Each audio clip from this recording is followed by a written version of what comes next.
slow. Footprints deep where no man should go.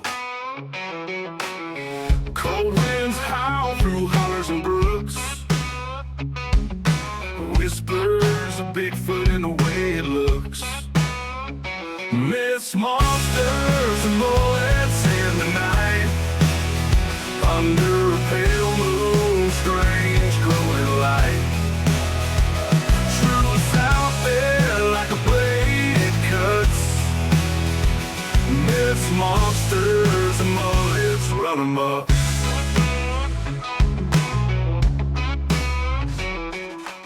Welcome back to Myths, Monsters, and Mullets, the show where the strange, the unexplained, and the weird take center stage, and where the people behind the encounters matter just as much as the encounters themselves.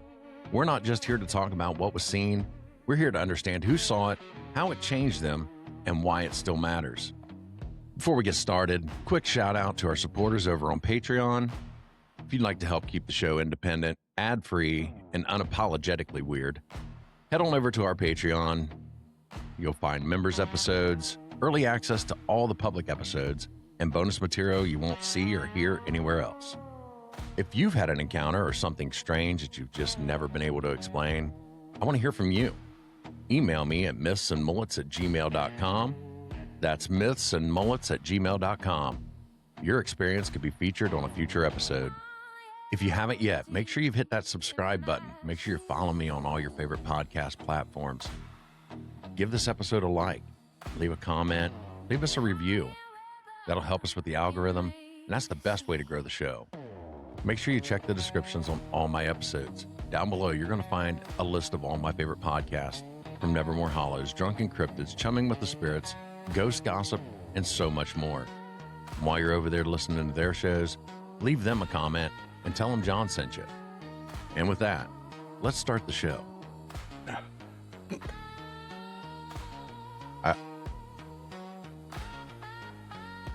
Welcome back to Myths, Monsters, and Mullets. I am your host, John Methencamp.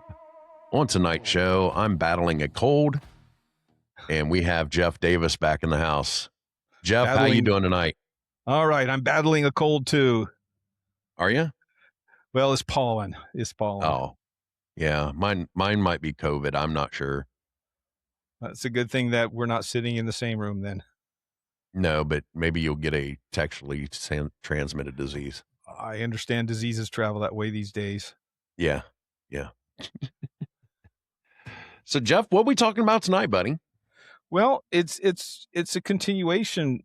Remember, we met months and months ago, last year, calendar year, at a Bigfoot event, and so for me, it's kind of a continuation of our earlier conversation about Bigfoot and the nature of Bigfoot. And this is a working theory here. Far too often in our biz, people will contact you or me and say, "Hey, interview me. I have the answer. I have questions and I have possible answers, but this is an open theory." And I approach it that way. Please, people watching, listening, feel free to think about this.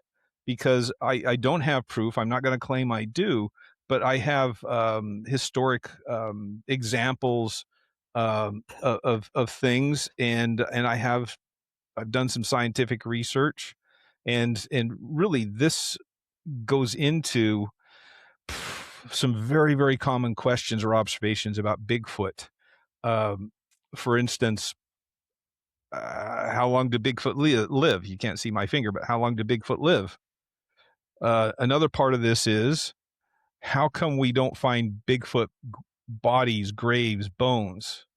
And 3, there are many, many instances where people claim, I shot Bigfoot, or Bigfoot got wounded. I hit Bigfoot with a club and it wandered away.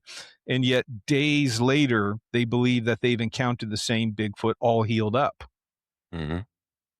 And so just kind of speculating, but based on some modern scientific and some very old historic examples, and it's tied to it's actually tied to natural sciences. And I didn't come up with this idea. So if it's proven to be false or modified I get to help blame somebody else along with me. And I ask people Well, before that's convenient. welcome to America. But I ask people to treat this open-mindedly as you can. Please don't dismiss anything until you look into it yourself. Cross-check me if you want to. I encourage you. This is an open theory. It's going to be modified. And because of that, I hope you'll let me be patient with me as I talk about, in general, an outline of the scientific method. All right. So I will be patient with you, Jeff. And I hope the audience is as well. So scientific method is a process. It's a multi-step process. So somebody comes up with a question like, how come Bigfoot seems to spontaneously heal within hours or days of an injury? How come we don't find Bigfoot bodies? Where do they go when they die? And so that's the question. And so then you go to existing research and scientific papers and so on, and you look for precedents, you look for evidence, you look for studies. And then from there, you develop the theory. So working theory of why this happens. And here are my facts, factoids, and the processes. So you have a research question, you develop a theory, and then you test the theory. And when you test the theory, you look for evidence that supports your theory. But more important than that, you look for any evidence in experiments and more research that actually shows where your theory's wrong. And then, like you get verklempt, right? And you say, oh, my original theory was wrong. I must modify it. That's what good scientists do. So you have this new evidence, you take your old theory, you modify it to the theory has to fit the evidence. The evidence doesn't fit the theory. And then you retest it. It's a cycle. And so this is preliminary. I admit up front, I have not done experiments to test this because, among other things, I'm not trained or equipped to do this. This will come out as I expand on this. And so other people will have more technical expertise, more scientific expertise than I do, and they can test it. And this is like an open theory. Feel free, anybody, to say, I tested this theory, and here's what I got. And I ask everybody to be civil and polite. I know in our TikTok age, that's hard, but please be disciplined about this, and just keep this going. Because isn't that what we're all here for? It's not just to be sitting in our armchairs or whatever we're doing, watching on our phones or listening on headphones. Don't we all want to be part of this process? And one thing that ticks me off is when people, and there was a certain president who said this, that the science is settled. Yeah. No, it's not. That's not how science works. I agree. It's never settled. You may have come to a conclusion at that point with the information that you have, but that doesn't mean it's settled. It just means this is the best that we know right now.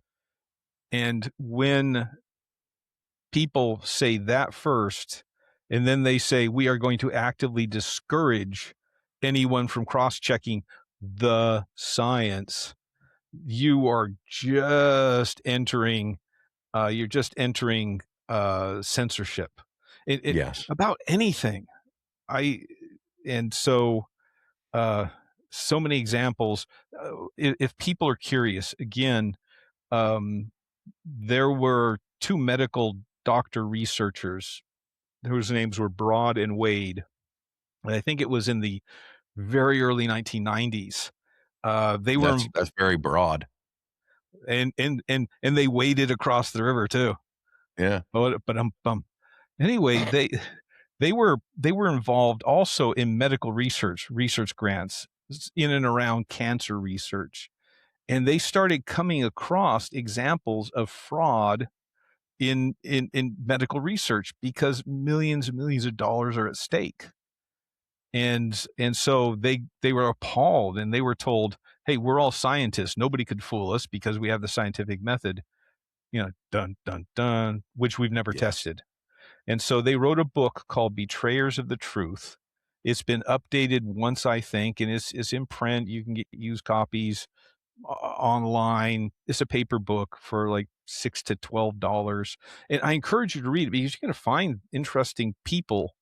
For instance, when he was a congressman, Al Gore, the scientist congressman, is actually cited as somebody who's saying, "Aren't you guys going to do the science?" And so anyway, he kind of like appears as an example of actually these academic scientists kind of talked down to him and said, "We're scientists, we know better than you." Wow. And so, yeah. Anyway, they track fraud all the way back to astronomy in the very, I think, 2nd century AD or 3rd century AD, like fraud going all in the scientific community of the day. Wow. So it's an interesting read. Look that one up, because a lot of the conspiracy theories are about scientific fraud. Yeah. So, I guess that'll be another show, won't it? We can do that. Right. So the basics of this theory, and I presented it in January, my paper, my notes, as a presentation in Longview, Kelso, Washington. There's an annual cryptozoology conference called Squatch Fest. And so I have a friend, his name is Clyde Lewis. He's a local radio personality, broadcaster. He was ill. And so he was slated to be one of their featured speakers. He couldn't make it. So he asked me if I'd fill in. And so that's where I presented, again, I would call them my notes, not my paper, because when it hasn't been peer reviewed, I sent it to you and a couple of other people, and it was kind of like a rush. Anyway, it's been a while, so my dates are going to be a little fuzzy as I talk to you about this. But because you and I have a good Q&A relationship, feel free if you have questions for clarification. So in 2025, I met a guy named Ryan Golombetsky, who's a cryptozoology guy. He's been on guest or starred on numerous television shows about cryptozoology. I met him in England at a conference, and we got to talking about some things. And he said, "Jeff, let me outline this theory for you. It's the same thing I'm telling you. It's an open theory. Take it where you want. Just let me know where you take it, so that I'm prepared for it." And I would ask the same thing, guys, gals, whoever, take this where it goes, but don't lose track of the original.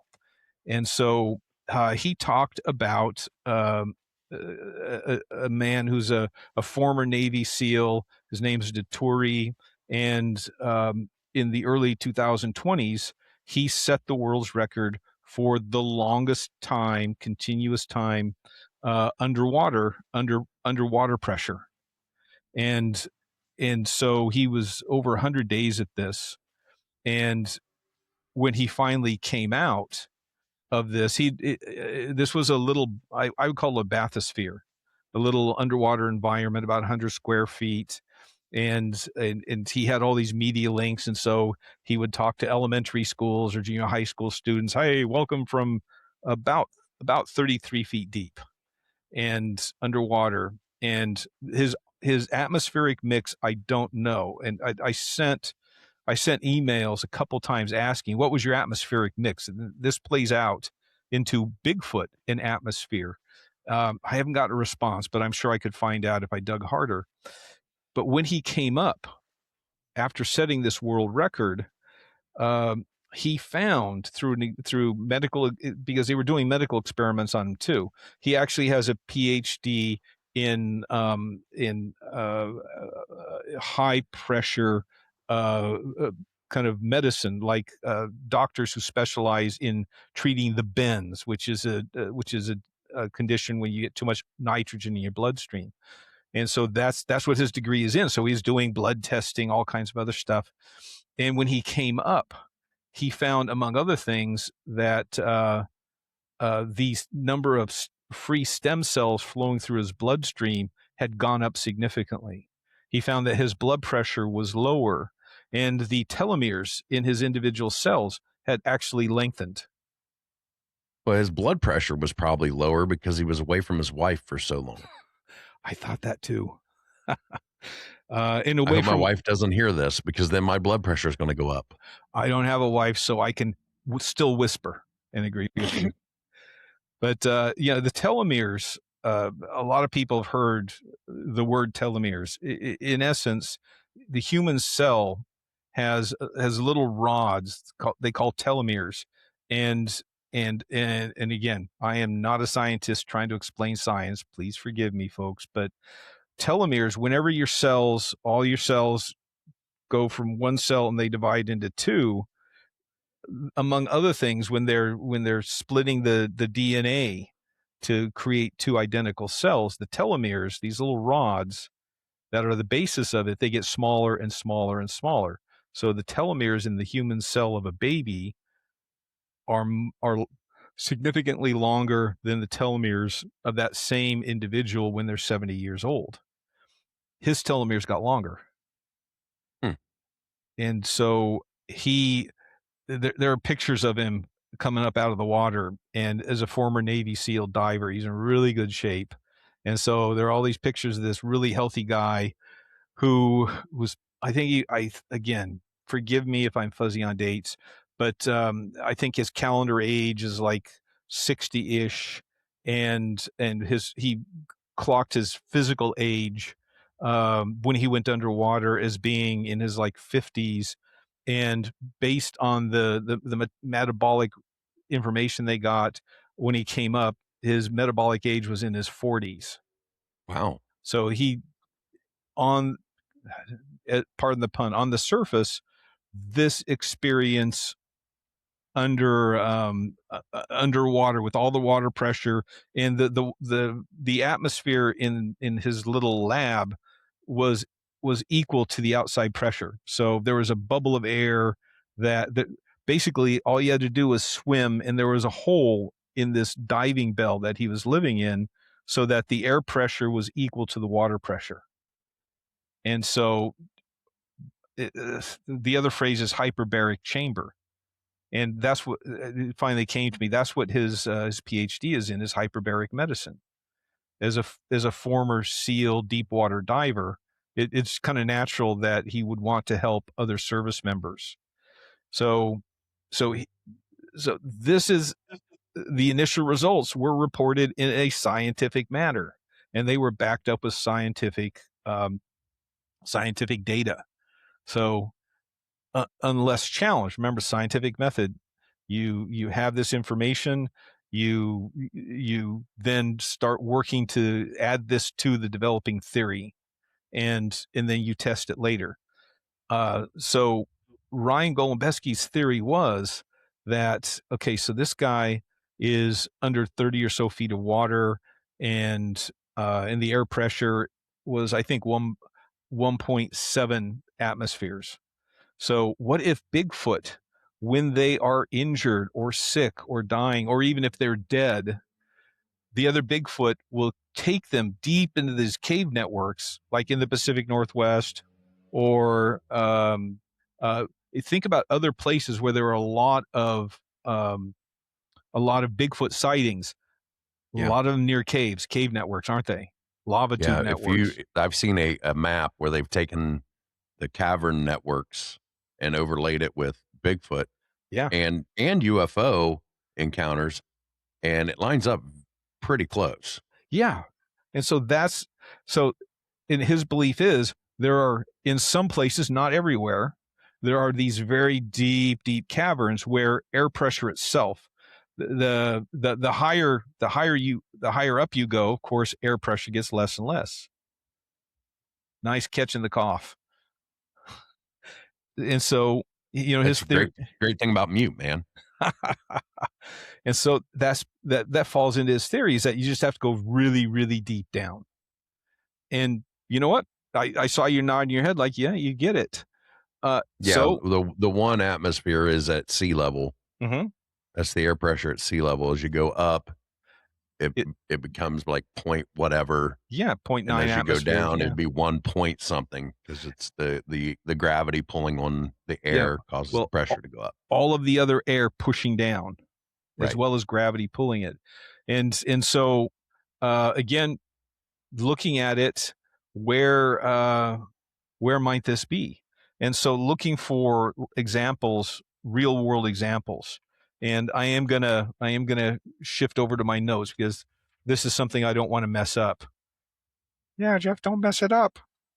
Otherwise we'll cancel culture you. All right. So Even if you mess it up, we can go back and fix it. Nobody will ever know. I want $1 gajillion. All right. So, okay. And this is ideal, because individual atmospheric conditions, it's storm passing through or not, inversion layers, at sea level. Ideally, air pressure in pounds per square inch is 14.696 pounds per square inch. That's 1 atmosphere. So the deepest place, natural place, kind of on Earth's surface going down, is the Dead Sea. And that is 1,355 feet below sea level. And oddly enough, because water does not compress, but it compresses everything around it. So 30 or so feet at the undersea lab, or actually I have between 22 and 30 feet is cited as the depth.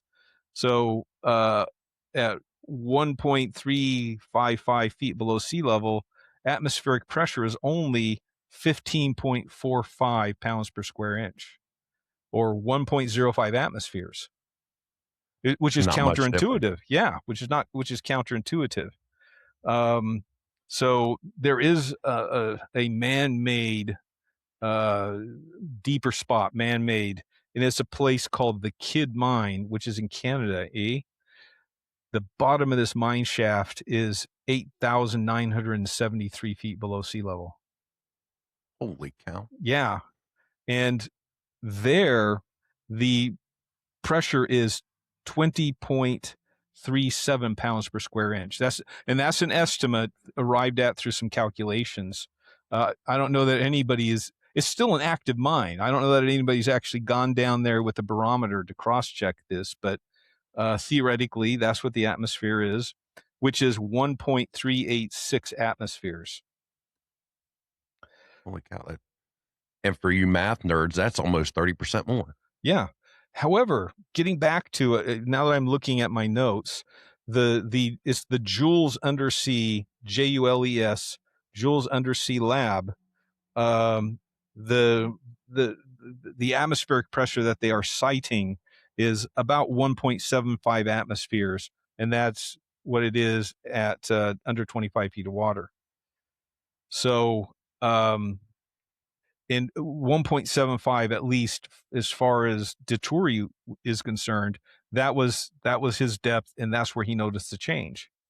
So 1.386 atmospheres, that's the bottom of the Kidd Mine, and 1.75, you're still about 0.3 of an atmosphere, too high.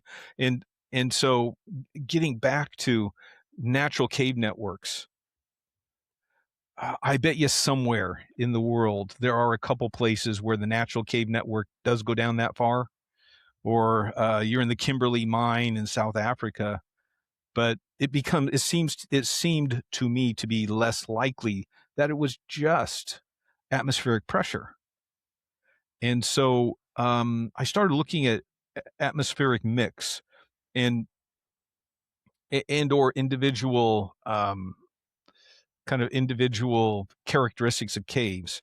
I'm not sure if you've ever gone spelunking, and here's where I don't have the skill, which is why I'm not experimenting with this, is people who practice climbing through caves for recreation or as a job. When I worked for the Forest Service on the Mount Hood, not Mount Hood, this was at Mount St. Helens Monument, there were some lava tubes that were several miles from the crater itself. But they were, we walked from one end of one break in the tube to another break in the tube. I think the distance was like 2 miles underground. And what this lava tube is lava was flowing underground, and in it, melted rock, and then it cooled off, forming circles. These tunnels, lava tube tunnels, were like 20 feet high. Wow. And we're walking on, probably we had to climb down like 15 or 20 feet to get there. They went up and down, but we came out. So that, I want people to understand how surprisingly vast simple networks can be. But there are a lot of other caves, and if any of your fans think about this, if you've ever seen anyone doing, like documentary, there are like dead caves where there's no environment. There are no, albino fish or no-eyed critters in them. There's no water in them. They're like dead. They don't have a biosphere. But a lot of other caves are living caves. They have airflow, and a lot of these popular caves, they actually have airlocks where the major entry is or exit. There's an airlock, and so they have to actually spin and undog a hatch and wait for the atmosphere to equalize. So you can have higher than normal atmospheric pressure build up in these caves. And not only that, if you do have airflow in the cave, say you've got a very, very wide cave, it's part of the network. So you've got a chamber that's very, very wide. And then going from chamber to chamber, you have a very narrow tunnel to open up again. That same volume of air is flowing through a much smaller space. So what you get is an increase in air pressure in these enclosed spaces. So it seems to me that it's still possible for something like this to happen. But I also started looking at atmospheric mixes too. I mean, this is the thing that Deturi, I still don't know how much oxygen was in his atmosphere, and what were the other component gases. Major gases in Earth's atmosphere: oxygen, nitrogen, argon, and I mean, again, so I can be sort of factual for everybody. Carbon dioxide. That's actually a very small component. I know, but it's a common. Oh, it's yes. it's part of it. That's what I'm saying. Yeah, but okay. So nitrogen 75.52%, oxygen 23.14%, argon 1.29%, carbon dioxide is 0.0626% of the atmosphere. Neon, helium, methane, and krypton are all smaller component gases, and of course many other gases, xenon, and so on. And here's the thing: is some of these atmospheric gases, like carbon dioxide, oxygen, nitrogen, on the Earth's surface and in the sea, those gases are absorbed and released through biological process.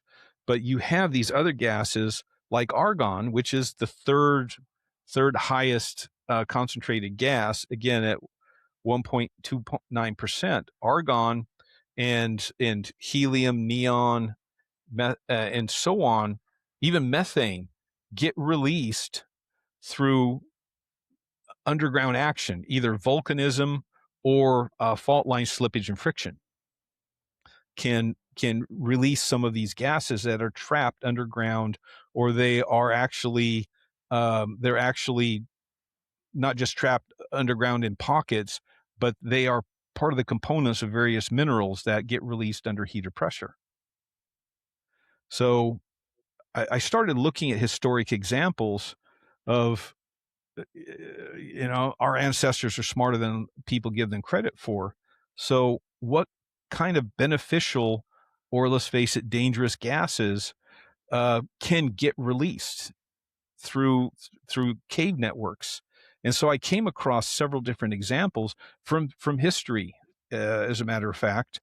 Uh, yeah, you know what? Mostly bad, mostly death, from, as you quoted, carbon dioxide and carbon monoxide gases. Hmm. But people are, uh, if our ancient ancestors who did not know what an atom was, even though you have the Greek atomic theory, but they don't they don't separate. Our ancestors started separating out various gases from the general air, specific gases, and started the periodic tables really about 1500s moving forward. So how did the ancient Greeks, or 4 or 5 thousand years ago, how did people know what these specific gases did? Even if they didn't know what the gas did, know what the gas's composition was, they knew how to find it and avoid it.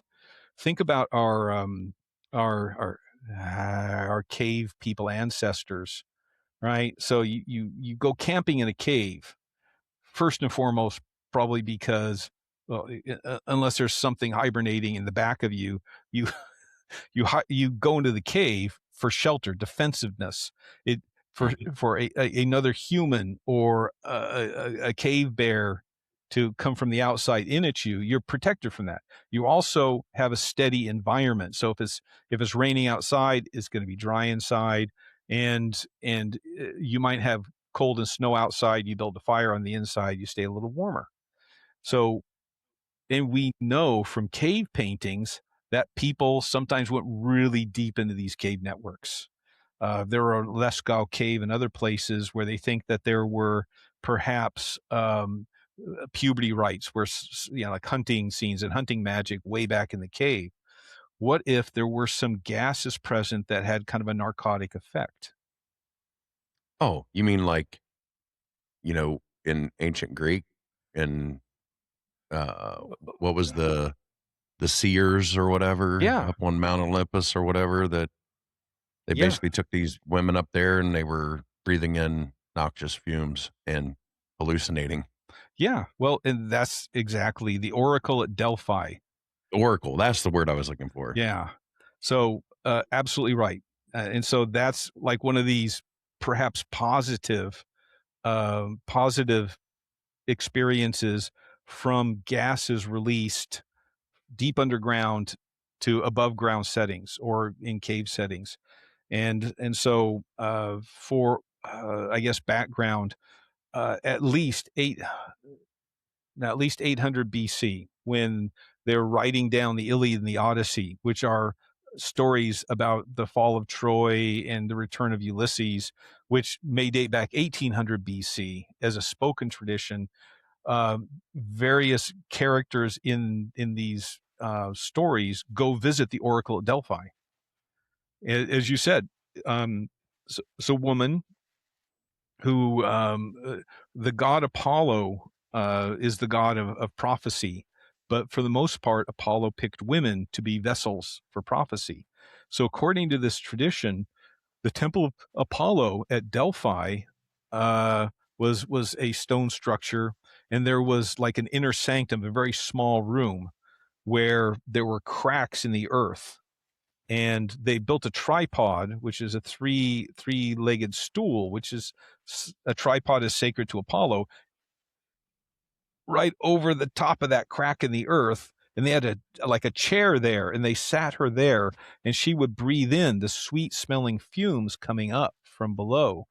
And at first she would like be in what almost like what we consider a hypnotic state. She could answer questions, and the people asking the prophecy would be on the other side of a door. They would actually have to call their question through the door, and there were one or two priests on the inside of the door who would write down what she said, and oftentimes it would be um, kind of like loose sentences, but somehow by the time the priest made it through the other side of the door, it was lyrical verse. The prophecy was in lyrical verse, right? A little magic going on there. And there were some occasions where they said that she would actually go into hysterical fits and in some cases die. And so that the Oracle at Delphi was present, and the prophecies were usually only very late spring through very early fall, warmer months of the year. And Delphi still exists. Now, in the ancient times, many of the rich city states actually put up treasury buildings there, and or the leaders of these cities would ask questions of the oracle, and if it came true and they were happy, they would also dedicate artwork and give money to the temple priests. And so and that continued from at least 800 BC to about 300 AD. And part of Christian movement, they said, we don't want to have anything to do with these kind of prophetic movements, and so we'll stop. And the city continued on for quite some time, and of course it wasn't famous anymore, and it was sacked by other armies and occupied. The treasure was gone. Everything fell into ruins. Another problem that they had is all the way back over 1000 BC, every 150 to 350 years or so, there would be earthquakes, severe earthquakes. And so they'd have to rebuild everything anyway. Now, starting about 1900, they Europeans, Western Europeans, I should say, because everybody in Greece is a European, but Western Europeans, they like make the big cultural tour in the 1600s. And finally somebody said, hey, let's see where Delphi is. So they ended up going to Delphi and relocating it, and starting, I want to see the early 1900s, late early 1900s, they started doing archaeology there. And they relocated what they thought was the temple of Apollo, where the oracle was. And over a period of decades, they did excavations there. And so when they approached it, where the sanctum sanctorum, the holiest place was, they actually found a dirt floor. It's all rock, stone foundation, and then there's this dirt floor. They're like wondering what's this, and they dug that up, and there were not cracks deep into the earth, and there was no noxious fumes coming out. But what they did find, let me back up, because at that point they said, well, it's obviously a fake, because we didn't find cracks going down 1,000 feet. We didn't find noxious fumes. And so they took some photographs and just said it's all a fake. And really starting in like the 1950s and 60s. And again, I'm fuzzy on these dates because how many dates have I already gone through with you? I'm trying to be precise. A dozen different time periods. So please, people, forgive me. Look this stuff up because it's fascinating. So decades, for many decades, it was just billed as a fake. But starting with the new millennium, people started looking into things again. And according to some, and multidisciplinary teams, like medical doctors, psychologists, geologists as well. And so they're looking at it and they say, you know what, in these photos from the early 1900s, what's really interesting is when they removed the dirt, there actually are little stone channels. It's like somebody took stone and did like little gutters, and then they joined them together, and they're going off to these natural springs not too far away. Oh, and the geology says too that the Temple of Apollo is built not just on one fault line, but two fault lines where they intersect. That's where the Temple of Apollo is, which is where you're going to have the most earth movement during earthquakes. And so they went back and checked out some of these springs, and what they found is and there's not been significant earthquakes in and around Delphi in several hundred years. So to kind of condense their theory is that deep underground, trapped in limestone layers, there are also layers or the high concentrations of bitumen, which is kind of a tarry substance. What'd you call me? No, that's I was going to say something about ex-wives, but that's not fair to my ex-wife. Okay. Anyway, they found high levels of bitumen, which is kind of a precursor, like bituminous coal or petroleum. And so it's in the rock. And so their theory is that that what was happening is deep underground, you'd have this earth slippage. That's what an earthquake is fault lines rub against each other. Friction creates a lot of heat. It also creates voids deep underground. And so that heated up the bitumen and it released several different gases. And because and then those gradually percolated out and up, coming up to the surface in this spring water, dissolved in the water. And so, what they, and so they were looking modern levels of different gases. And so they said, you know what, some of these gases, especially the heat, metamorphic process from these earthquakes probably created a couple different gases. And I have to, again, to make sure I get you one. Okay. So modern gas used mostly to turn your bananas green or yellow. They spray them with certain gases. Well, yes, Jeff, they do. Ethylene. Ethylene? If you've heard polyethylene glycol, that is a gas related to simple ethylene. And ethylene is a colorless hydrocarbon gas, a sweet and musky odor, originally synthesized by a chemist mixing and heating ethanol alcohol with sulfuric acid, and that created the gas ethylene. Now, naturally occurring ethylene. And, these days, because high concentrations can kill people, it's used in some manufacturing processes like making plastics and things like that. But did they used to use it as a to knock people out though? Yes, absolutely. I was getting to that when they were no. I'm glad you're up on it. And I hope everybody else is saying, didn't they use it for more than turning bananas yellow or tomatoes red? Yeah. They noticed because they synthesized ethylene a long time ago in the 1800s. And of course, gotta love those chemists experimenting in all kinds of different ways. So they're playing. Yeah, they put the cocaine in our soft drinks and bury them in our 7-Up. Yeah. Anyway, you crack me up. So, they've got this stuff going on and they're experimenting with it. And they found in low concentrations, like if you think whatever gas somebody's breathing in, our normal atmosphere, oxygen, nitrogen, argon, and all that, but like a 2% solution or mix of ethylene would cause a drowsy, hypnotic state in someone where they would actually slump down and they could talk, but their vocalizations would be garbled. And when they cleared the room, and got rid of the ethylene, people didn't remember what was happening. And in higher concentrations than 2%, people fell asleep and you could operate on them. It was one of the most popular, what do they call it, non-injected anesthetics in Western medicine from, I want to say like the 1920s through the 1950s. The only problem is that it's highly flammable. And so, ether, even more flammable. Ether, probably pretty close to is effective.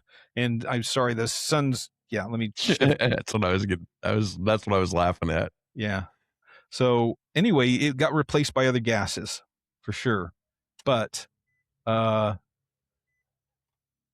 ethylene is a naturally occurring anesthetic gas, and medical properties, as well as if just calming people down. And so I think the whole world needs some. Amen. Just calm everybody down. Amen. So now that, of course, that's disputed. This has only been coming up in the last, say, 20 years, where the theory came out and somebody else came around and said, we're kind of trying to test your theory a little bit. And and your own test results show that you don't have that higher percentage of ethylene coming out of the ground. And it went back and forth, but it was a multidisciplinary approach. Everybody was moderately polite to each other when they disagreed. And yet there it is as kind of if not experiment, at least this. So what if there are places in the Pacific Northwest and otherwise where this same process is going on? I think without too much experimenting, I think people would agree, most people would agree, in a cave network, even if you're not all that far down, if the cave has airflow going through it, there are going to be chambers that narrow down where you're going to get high air pressure. And so what kind of gases do get created by geothermal process, by volcanism, by earthquakes? And again, most of them are these, quote, noble gases or non-reactive gases, where you can have gases. Oxygen will actually react with other substances to form minerals, or you'll have certain gases, carbon monoxide, carbon dioxide, sulfur in particular, will react with solid matter, and they will molecularly bond to create mineral substances, which is where we get like sulfur in the ground. Yellow sulfur in the ground is it's actually bonded onto something else. And so, but the noble gases don't react with most other substances under normal circumstances. That is argon, neon, xenon, all the on gases, I guess. Anyway, under hyperbaric conditions, some of these noble gases can act as anesthetics. Not only that, some of these gases, I want to say xenon in particular, this is the beginnings of medical studies. This is only in the last like 5 to 7 years where they have tried for like patients who've had assaults on their circulatory system. That is an accident, or they've had a heart attack, or they've had cardiac arrest. They've stopped breathing, blood stopped flowing, and so they're reviving them. And in part of this process, under controlled conditions, they're mixing gases like xenon in with kind of the anesthetic flow, and they have found that some of these gases will actually protect the brain and cardio tissue from degradation. They're starved for oxygen, and cells start decaying and dying. We all heard that many times, brain death, things like that. And yet some of these gases can actually inhibit that process. Wow. And some of these gases only do it under hyperbaric conditions. The problem with xenon is it is so rare and so expensive that they've had limited experiments with it. Whereas argon apparently will work under hyperbaric conditions. It's not that hard to isolate from the rest of the atmosphere. Helium, same thing. Radon. Radon's interesting because it's a radioactive gas. And radon is... Didn't they use that though they tried using that for medical experiments, right? Yeah, and they actually, you can still go places where they have in the United States and in Europe where radon is a radioactive gas, and the half-life of radon is constantly produced by radioactive decay from other radioactive elements that split off, and half-life. Radon has a half-life of only a couple days. And so it's continually produced. People in the United States and other places pay money to go down into coal mines and sit down there for a couple of hours. Guess what? Kind of under a little bit of pressure because you're at the bottom of a coal mine, and breathe radon gas and play poker for, or cards or Parcheesi for a certain amount of time for a couple of days in a row. Or, you do it for a couple of hours and you come back the next day and so on. They bottled, I think it was Switzerland or Austria, decades and decades ago, they bottled water that they knew had radium dissolved in it. And so people were drinking radon. Now, here's the thing, because the half-life is only a couple days, by the time it left the bottling plant to people drinking it, not that much radon left, thankfully, because we have radon detectors in our houses because radon's radioactive. You breathe it in, and it's known to cause lung cancer. So it goes back and forth. But there were other people experimenting with, and this is ongoing today, where you have tumors in the internal organs. And so what some doctors were doing is they had gold or glass beads that were hollow beads, and they would fill them with radon gas, and then they would cap them to seal the radon inside, and then they would embed these beads in the organ, and the radiation coming from the radon, but also the decay. Is it turned from one radioactive element to another? It would actually kill the malignant tissue. I'm glad you asked that, and I'm glad I actually read up on radon. But I was listening to I watched a video the other day, and it was about some guy back in the I think it was the 20s, and he sold this drink that had radioactive material in it, yeah, and said it cured everything. yeah, And he was supposedly a doctor, and people started drinking it, and then their jaw would rot away. yeah. Homeopathy, homeopathic medicine. And I don't say that about modern homeopaths. Don't come after me. But unfortunately, because there was not like a national homeopathic board, I'm thinking like late early 1900s, a lot of fraudsters took on that label. Here in the Pacific Northwest in the early 1900s, there was a woman named, oddly enough, Linda Hazard, and she billed herself as a homeopathic doctor, and her cure for everything from constipation to cancer was a fasting diet. Her patients would eat only a very small portion of tomato soup and maybe some rice every day, and they had to walk miles down the road and miles back, and then we get enemas and hard massages, and this would last for weeks. And her personality was so forceful, these people would walk down to the country store, and then they would turn around and walk right back. Even some of them were crawling. They were so broken down, but they kept on coming back. And she eventually, two of her patients, oh, by the way, her husband was cashiered out of the Army for embezzlement.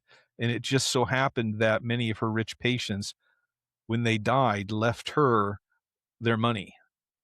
And she also was the doctor doing the autopsies. So it was a closed system. Anyway, she eventually went to prison for a couple of years, but they let her out, and she went overseas, developed another clinic, and she came back to the United States and didn't reopen that same clinic, but she opened a convalescent home, and she died taking her own cure. So she actually believed it herself. Wow. Oh. Well, we went off the rails there, didn't we? Yeah. Don't eat the pudding, man. Don't eat the pudding. So we were talking about Bigfoot. Yeah. But then again, aren't we cousins? Yes. Yes, we are. So, and that's why I was looking at people in the past were smarter than we give them credit for. Bigfoot's probably smarter than we give it credit for too. So the observation of cause and effect, more than the scientific method. You have people in the past noticing the anesthetic properties of the spring water in Delphi and building a whole industry around the prophetic powers. Other places in what's now Turkey, there was a whole series of Greek city-states that existed from like 300 BC into almost the modern age, that they all spoke Greek, all the way up until the Turkish invasions. And there was, again, a temple to Apollo, but a temple to Pluto, both constructed on the same fault line. And various Greek and Roman travelers wrote stories about visiting the temple of Pluto, where they talked about there was an inner sanctum, a very small room. We actually had to descend into kind of a cave to get there, but it was roofed over. And then there was a larger enclosure roofed over. Imagine something on the order of like a football field, all roofed over. Oh, wow. And people, that city, it had hot springs. It had medicinal hot springs. So people would go there for healing. But, a part of that, and this is true about a lot of sanitariums, not sanitariums for the mentally challenged, but health sanitariums. Even now, you go to something maybe built prior to the 1950s, there's usually a church, a non-denominational chapel too, as part of it, because people also die there.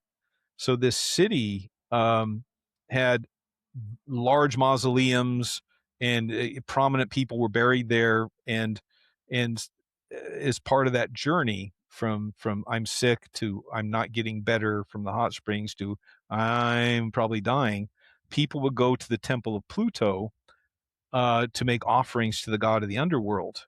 And what they did was, and this is according to the writers, they had anything from a bull, the priest did, that they would sell as offerings, anything from a bull to like very small songbirds. And people would buy them. They'd tie string or rope around the leg of these animals, and they would throw them into this outer enclosure, and they die. They flutter a couple times, the wings, and then they die. And then the priest would pull them back by the string or by the rope, and say, the God has heard your prayer. Now pay us for the dead animal. And Wow. to show their influence with the god Hades, the priests at intervals would actually go inside this sanctum, and they would move from place to place, and in some cases like on their hands and knees or standing upright, and go around, and they wouldn't die. Now, They understood airflow. God, you're way ahead of me on this one. And so, again, archaeology is an ongoing process. And so this city has been excavated. And again, the last 10, 15 years, they started doing research on the Temple of Pluto. And again, during the early Christian period, the Christianification, they actually filled in, they threw rubble and dirt and rocks in the inner sanctum and blocked it off. And so the archaeologists are working to clear it out.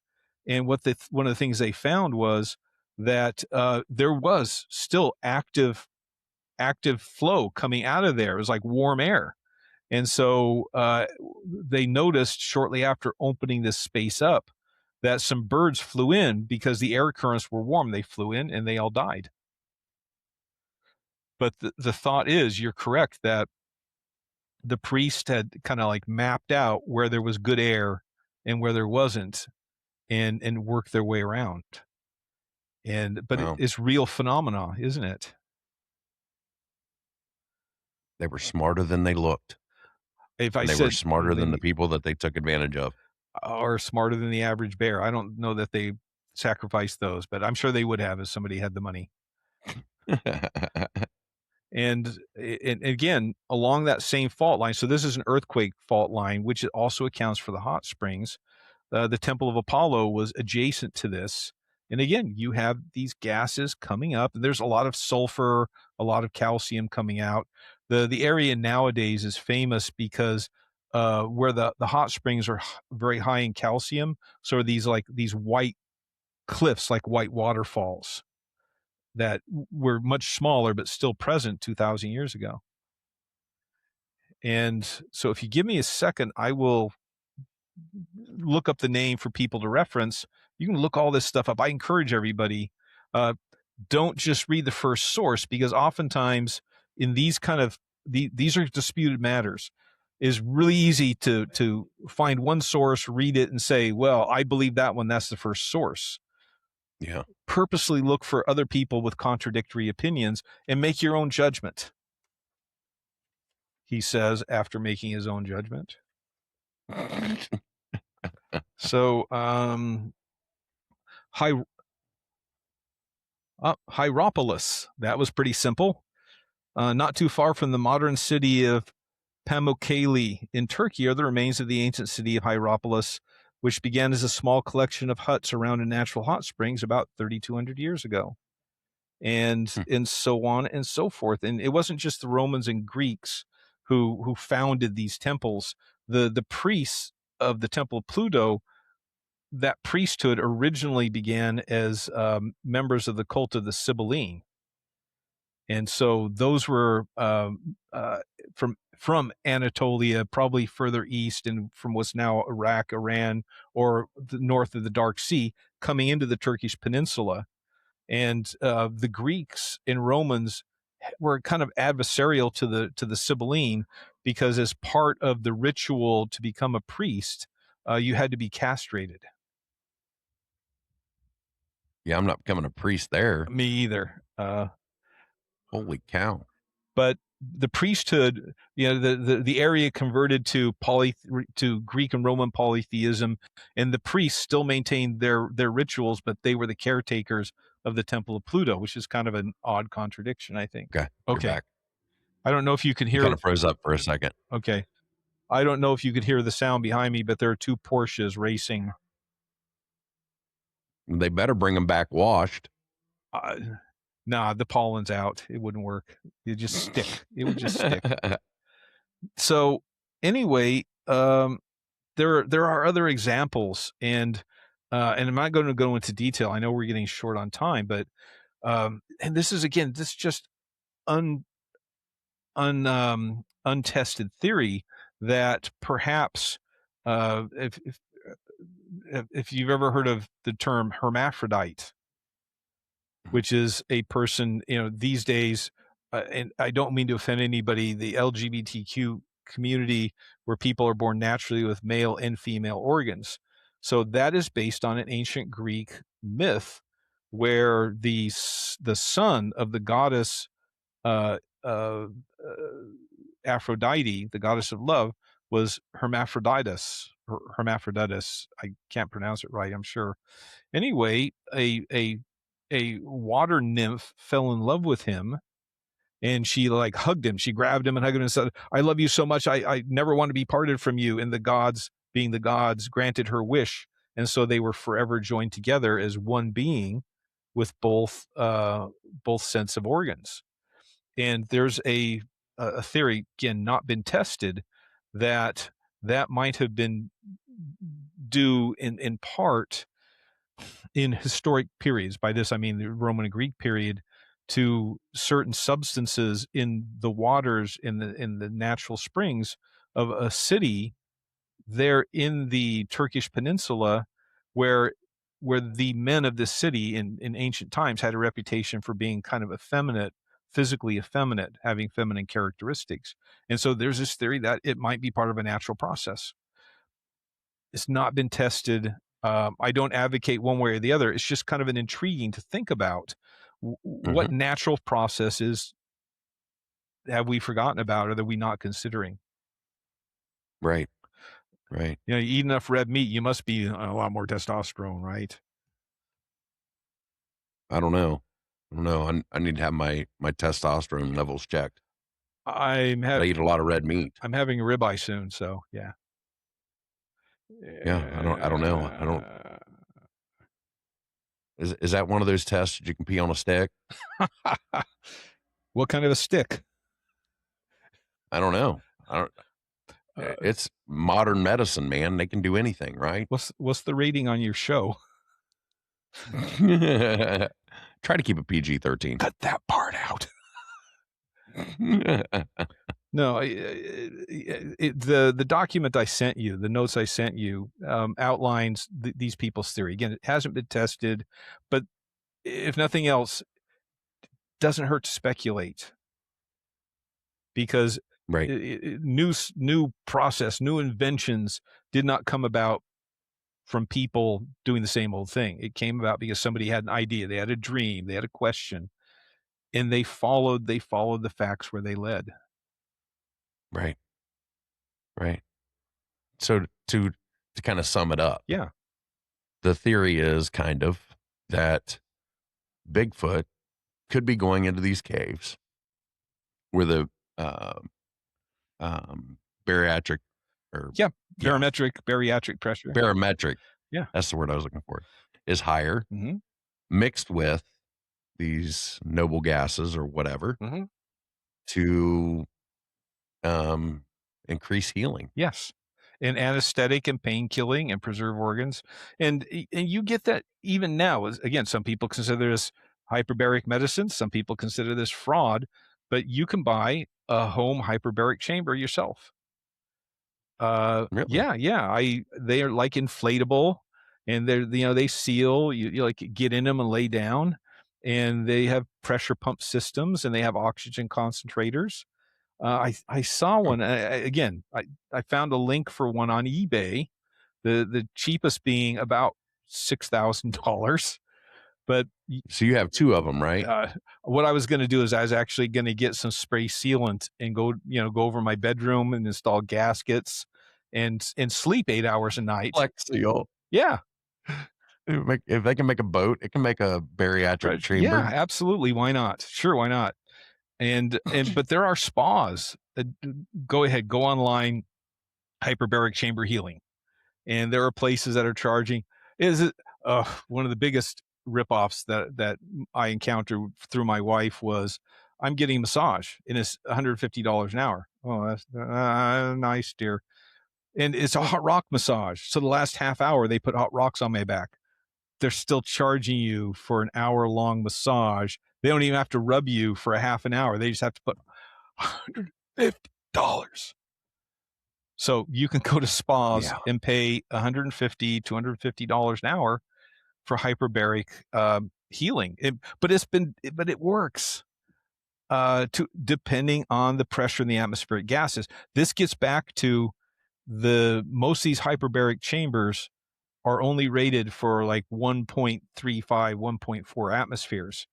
The magic number still seems to be 1.7 atmospheres. So is it still possible at lower pressure? I don't know. Or is it still helping, but just at a lower dosage? Yeah, don't know. Nobody's really done in-depth experiments.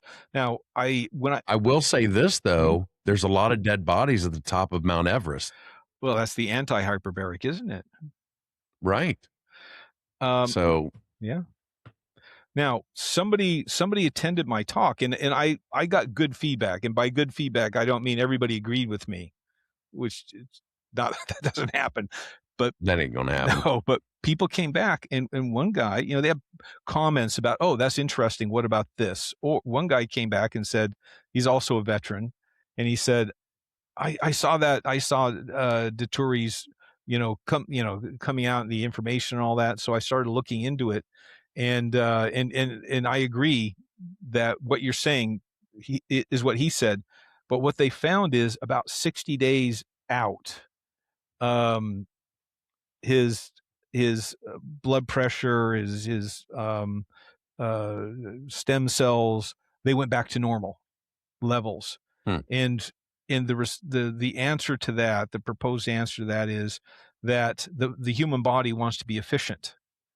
And so in order to produce all these healing components to the body takes extra metabolic work. And so when the stress is off, when you leave that environment that's forcing the change, your body looks for efficiency, and so it goes back to normal. Just like astronauts, their cardiovascular health, when they come back, goes way down and compromised because their body, for instance, calcium deficiencies and things like that, because they don't need strong bones in space. So that would be one of these things where if they don't make it into the chamber, they don't get the healing, or again, the gases are not as beneficial, which may be why these Bigfoot sightings are very close to cave networks. Is they need to be close, and there are not that many places that meet all of the conditions. Right. Right.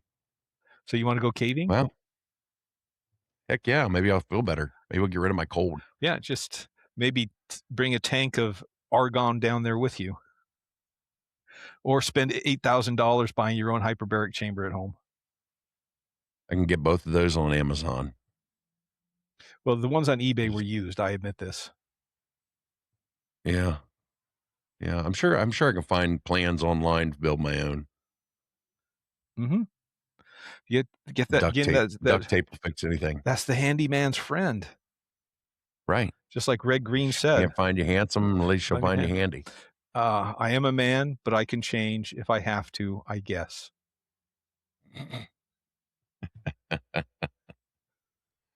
Well, Jeff, once again, very informative.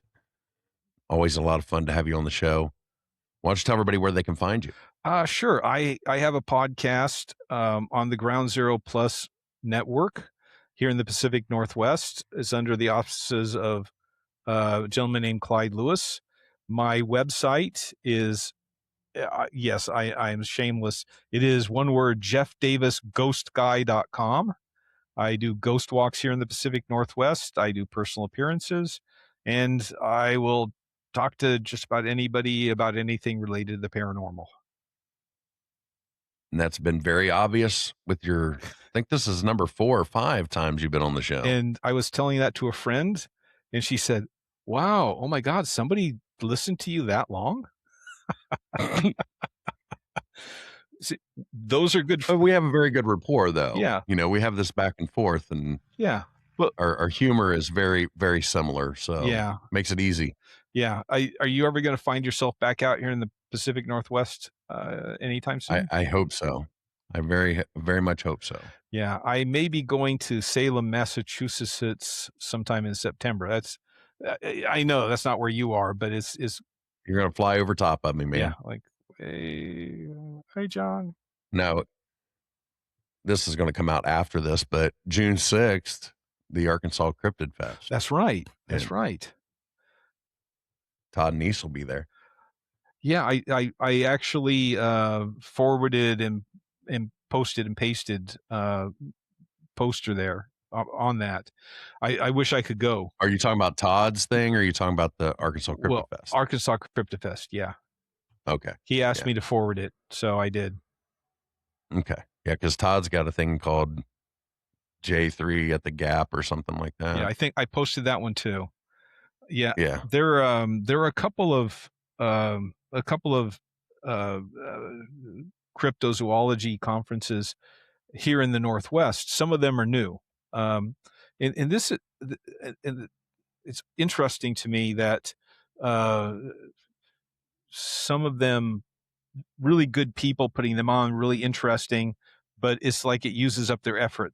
The year that they did it, and they like say maybe not next year. So yeah, it's a lot of work. It absolutely. And so I'm going to be at a couple of those kind of things, those kind of events this year. You and I both know when you're traveling cross country or anywhere where you have to stay in a hotel, not going home at night, it drags on your budget. See, folks, this is the behind the scenes conversations that really take place. It's not just the cryptids, it's the lifestyle.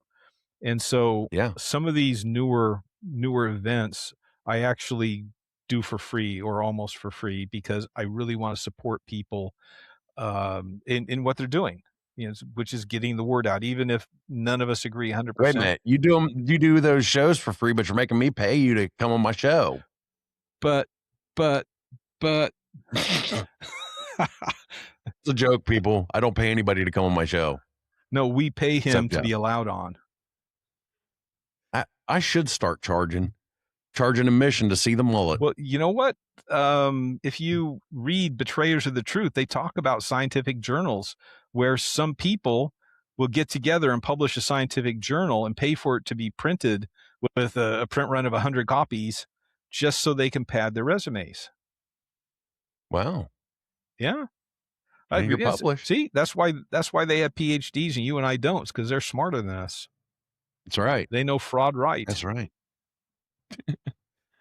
Well, Jeff, once again, thank you for coming on Myths, Monsters, and Mullets. John, it is always a pleasure. Absolutely. And if you've had a paranormal encounter you'd like to share, or maybe you found Bigfoot living in the bottom of a cave, getting better off of argon gas, or xenon, you can email me at mythsandmullets@gmail.com. Talk to you later. All right. Gotta go. Bye, everybody. And that's it for tonight. Make sure you're checking out the description on this episode for any links associated with the guest. And if you've had a paranormal encounter you'd like to share, you can email me at mythsandmullets@gmail.com. Good night, everyone. Shadow in the pines lurking in the dusky air. Bigfoot stomps through the woods like he don't care. Lights in the sky flash green then blue. Aliens descending with a secret or two. Whispers in the breeze, cold fingers down your spine. Ghosts in the graveyard, twisting through time. Eyes wide open in the dead of night. The myths and monsters giving one hell of a fright. Oh, Myths, Monsters, and Mullets Podcast, spinning wild tales of a future and a past. Hosted by John Methencamp's fiery soul. He takes us where the wild unknown flows. Oh, Myths, Monsters, and Mullets Podcast, spinning wild tales of a future and a past. Hosted by John Methencamp's fiery soul. He takes us where the wild unknown flows. Down by the bayou, you hear a raspy growl. Swamp gas glowing as the coyotes howl. A UFO